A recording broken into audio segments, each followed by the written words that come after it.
ঈদের ছুটিতে বাড়ি আসছে, আর বাড়ি আসলেই আমার সকালবেলার খাবার হচ্ছে মাছের ঝোল ভাত। মানে যখনই হোক না কেন তখনই আমাকে মাছের ঝোল ভাতই খেতে হবে।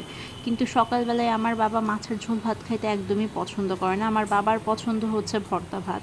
তো আজকে সকালে এই জন্য আমি রান্না করতে চলে আসছি।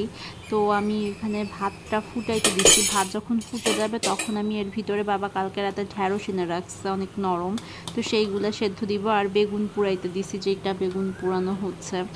এরপরে আমি ঢ্যাঁড়সগুলা কাটতে শুরু করছি। এখন এক হাতে মানে ক্যামেরা ধরে আর এক হাতে হচ্ছে কাটার চেষ্টা করতেছি, কোনোভাবেই ঠিকঠাক মতো কাটতে পারতেছি না। যাই হোক, এরকম দুই একটা কোনো রকম করে কেটে নিয়ে তারপরে হচ্ছে তাড়াতাড়ি করে ক্যামেরা রেখে পুরো, মানে যেহেতু ভাতটা আমার হয়ে যাচ্ছিল, তাই হচ্ছে সবগুলো ঢ্যাঁড়স একসাথে কেটে কুটে তাড়াতাড়ি করে বসায় দিচ্ছি। একটা একটা করে ভিডিও করার সময় ছিল না কেটে দেখানোর মতো। আর এখানে হচ্ছে বেগুন পোড়াটা হয়ে গেছে। এরপরে হচ্ছে মাছটাকে ভালো করে ধুয়ে নিলাম। মাছটাকে ভালো করে ধুয়ে নিয়ে, এটা হচ্ছে একটা রুই মাছের পোনা ছিল, তো সেই মাছটাকে ভালো করে ধুয়ে নিয়ে আমি এখন মাছটাকে অল্প একটু জল দিয়ে সেদ্ধ করব। সর্বোচ্চ 5 মিনিট লাগে এই মাছটা সেদ্ধ হতে। এখানে একদমই অনেক বেশি জল দেওয়া যাবে না, তো অল্প একটু জল দিয়ে কোনো রকম করে হচ্ছে মানে জলের মধ্যে দিয়ে ঢেকে ঢেকে সেদ্ধ করতে হবে এটা। আর এখানে হচ্ছে আমি কালো জিরা ভর্তা করব, এই জন্য রসুন নিয়ে নিচ্ছি। এই ভিডিওটা একদমই টেনে দেওয়া না, তো আমি চাচ্ছিলাম যে এইটা করতে কত সময় লাগে আমি নিজেই দেখতে চাচ্ছিলাম। তো এখানে হচ্ছে রসুনটাকে আমি দিছি, একদম পুরো হাই হিটে আছে চুলাটা।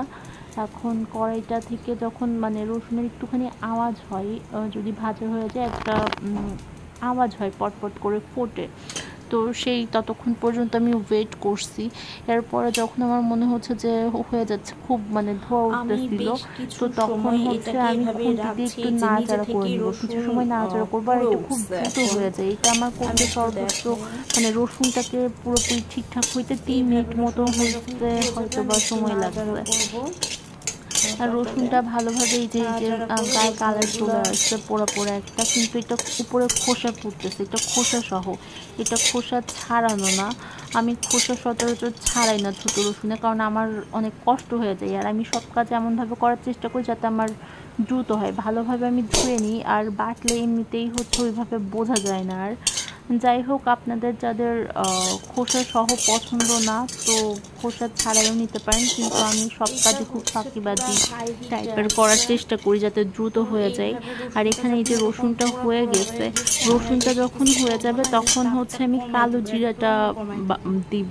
কালো জিরা দেওয়ার সময় তাপটা একদম কমাই দিতে হয়, না হলে হচ্ছে কালো জিরা পুড়ে একদম তিতা তিতা হয়ে যায়।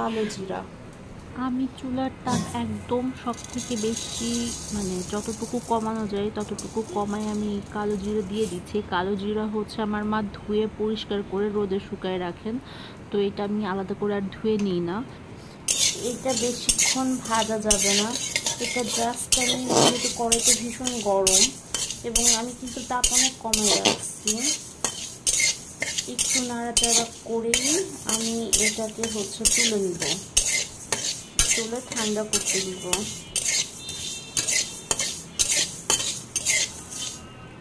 হয়ে গেছে, কালো জিরা রসুন এই বাটির মধ্যে তুলে নিচ্ছি। এবার ওই কড়াইতেই হচ্ছে মরিচ দিয়ে দিচ্ছি, মরিচ দিয়ে একটু নাড়াচাড়া করে নামাই নিব, নিয়ে তারপরে কালো জিরা রসুন আর এই মরিচ একসঙ্গে বেটে ফেলবো।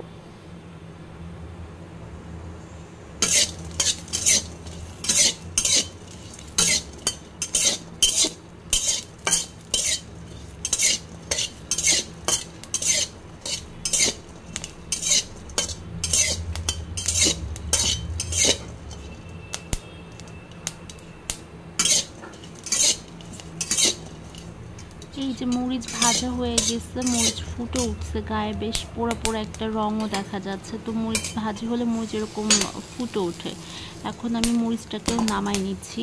আর এই কড়াইটা আমি খুব ভালো করে গরম করতে দিচ্ছি। কড়াইটা ভীষণ ভালোভাবে গরম হতে হবে, কারণ আমি মাছ ভর্তা করবো, এর মধ্যে আমি কাঁচা মাছ দিয়ে দেবো এবং একটা ফোঁটা জল দিয়ে এটাকে সেদ্ধ করব। মানে একদম বেশি জল দেওয়া যাবে না, যেরকমটা তেল দিয়ে আমরা মাছ ভাজি করি ঠিক সেই পরিমাণেই হচ্ছে আপনার জল দিতে হবে এবং এটা ঢেকে দিতে হবে। ঢেকে দিয়ে আর খুলবো না, যখন এটা হয়ে যাবে তখন বেশ একটা শব্দ হবে, পোড়া পোড়ার আওয়াজ হবে। আমরা যারা রান্না করে অভ্যস্ত তারা এই আওয়াজের সাথে পরিচিত। মানে যখন কিছু লেগে যায় বেশ একটা চিটপিট করে শব্দ হবে। তো তার আগে খুলে দিলে কি হবে যে এই মাছটা ঠিকভাবে সেদ্ধ হবে না। যেহেতু আমি একদমই কম জল দিয়ে সেদ্ধ করছি। তো এখন এই যে কালো জিরা, যে রসুন, এইগুলো আমি আলাদা আলাদা করে সব কিছু বেটে নিব। আমি মরিচটা একসঙ্গে বাটবো না এই কারণে যে অনেক সময় আমরা ঝালকে কতটুকু খাবো এটা ঠিক থাকে না। যেমন আমি, আমার ভাই অনেক কম ঝাল খায়, আমার মাও একদমই ঝাল খায় না। আমার বাবার খুব পছন্দ ঝাল, আমার বাবা অনেকটা ঝাল খান। তো যাই হোক, আমি সব কিছু একসাথে বেটে নিচ্ছি। এই মাছটা এখন মাছের কাঁটাগুলা ঠিকভাবে বেছে নিতে হবে। মাছের কাঁটাগুলা ভালোভাবে বেছে নিয়ে তারপরে হচ্ছে আমি পাটায় পিষে ফেলবো, কারণ আমি খুব ভালোভাবে পাটায় পিষতে পারি না। অনেকে অনেক ভালোভাবে বেটে ফেলে তো কাঁটা আর বোঝা যায় না, কিন্তু আমি অত ভালোভাবে পিষতে পারি না, সেই জন্য আমি কাঁটাগুলো দেখে দেখে প্রথমে বেছে নিচ্ছি। আর এটা হচ্ছে মাছ ভেজেও করা যায়, আমরা মূলত মাছ ভেজেই খাই, কিন্তু আমার বাবার এই সেদ্ধ করা মাছটা পছন্দ। যেহেতু আজকে আমি বাবার জন্য রান্না করছি সেহেতু আমি সেদ্ধ করে বাবার পছন্দ মতোই করছি। আর তা না হলে আমরা কি করি, মাছটা একদম যেভাবে আমরা ভাজি খাই, পেঁয়াজ রসুন লঙ্কা সব কিছু দিয়ে সেভাবে মাছ ভাজি করি, তারপরে মাছের কাঁটাগুলো হচ্ছে বেছে তারপরে এই হাত দিয়ে যেভাবে এখন মাখাচ্ছি সেভাবে সব কিছু একসাথে মেখে ফেলি, আর বাটি না। আর বিশেষ করে এই কাজটা আমার মা করেন, আমার মাও বাটেন না। আমার মা খুব সহজেই খুব মজার মজার রান্নাগুলো করেন, আর এই ভর্তাগুলো আমার বাবার খুব পছন্দের খাবার। তো দেখা যাচ্ছে যে আমরা কেউ খাই না। আগে যখন বাবা বাসায় আসতেন তো তখন বাবার জন্য এগুলো বানানো হতো। এখন তো বাবা বাসাতেই থাকেন, তো দেখা যায় প্রায় প্রায় মা বাবার পছন্দ মতো করে করে দেন। যেহেতু আমরা সব সময় আসি না, তো আমরা যখন আসি তখন আমরা আমাদের পছন্দ মতোই খাবার খাই। তো বেশ কিছুদিন আমরা বাসায় থাকার ফলে বাবার এই খাবারগুলো খাওয়া হয়নি, এই জন্য আজকে সকাল সকাল আমি বাবার জন্য এগুলো বানানো শুরু করছি। আর এই যে মাছটাকে আমি ভালোভাবে বেটে নিছি, পাটায় যে মরিচ তারপরে কালো জিরে এর আগে বাটা হয়েছে সেগুলো লেগেছিল, তো তাই দেখা যাচ্ছে। এখন এই মাছের সাথে আমি পেঁয়াজ কুচি, লবণ আর সরিষার তেল অ্যাড করব। তার কারণ হচ্ছে এতক্ষণ আমি যেগুলো ভর্তা করছি সেগুলোতে আমি কিছুই দিইনি, কারণ আমি সবসময় ভালোভাবে বুঝতে পারি না, আমার লবণটা বেশি কম হয়ে যায় রান্না করলেও, আর আগে তো একদমই বুঝতে পারতাম না। এই জন্য হচ্ছে আমি সব কিছু করার পরে হচ্ছে সব কিছু অ্যাড করি। তো যাই হোক, এখন এই পেঁয়াজ মরিচ দিয়ে মাছের ভর্তাটা করে নিচ্ছি, আর এখানে বেগুন ভর্তা, ঢ্যাঁড়স ভর্তা আর বাকি সব কিছু ভর্তা টর্তা দিয়ে বাবাকে খাবার দিচ্ছি সাজায়। আমার বাবা এখন খাচ্ছেন, তো আমি বাবার কাছে জিজ্ঞেস করছি যে বাবা দেখো কেমন হয়েছে খাইতে।